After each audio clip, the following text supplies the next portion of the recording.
కుమారధార అని ఒక గొప్ప ధార ఉన్నది అక్కడ. కుమార తీర్థం లేక కుమారధార అంటారు. కొండ మీద కుమారధారకు వెళ్ళి పుణ్యాత్తులు ఎవరైనా ఉంటూ సార్ చేయొద్దండి. ఒకరో ఇద్దరు కనపడతారు, కానీ ఈసారి కుమారధారకు వెళ్ళండి.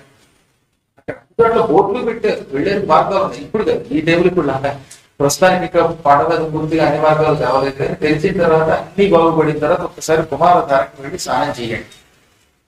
అది మామూలు తీర్థం కాదు. స్వయముగా పార్వతీపుత్రుడు కుమారస్వామి కార్తికేయుడు ఆయన దేవసేనతో కలిసి, తన భార్య దేవసేనతో వల్లితో కలిసి ఒకప్పుడు అక్కడ ఆ తీర్థంలో స్నానం చేశాడు.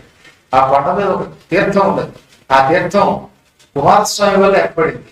కుమారుడు అందులో స్నానం చేశాడు. అప్పటి నుంచి మెచ్చుకుని విష్ణువు కుమారుడి పేరు మీదుగా ఇది కుమారధారిగా తీర్థము అని పేరు పెట్టాడు. అది లోకపావని, సమస్త లోకాలని పవిత్రం చేస్తుంది. ఇక ఇన్ని లోకాలలో అంతకంటే గొప్ప పవిత్రమైన తీర్థం మరొకటి లేదు.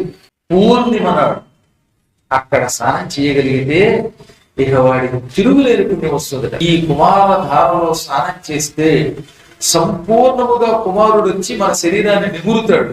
మన పాపాలన్నీ పోతాయి, పరమ పుణ్యాత్మలు అవుతాం. దాని మహిమ ఇంతెంతని చెప్పడానికి వీలు కాదు.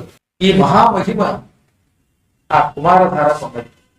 మార్చి 3, 2026 సంవత్సరంలో ఈ ఒక్కరోజు మాత్రమే తిరుమల కొండల్లో ఉన్న కుమారధార తీర్థం ఓపెన్ చేస్తున్నారు.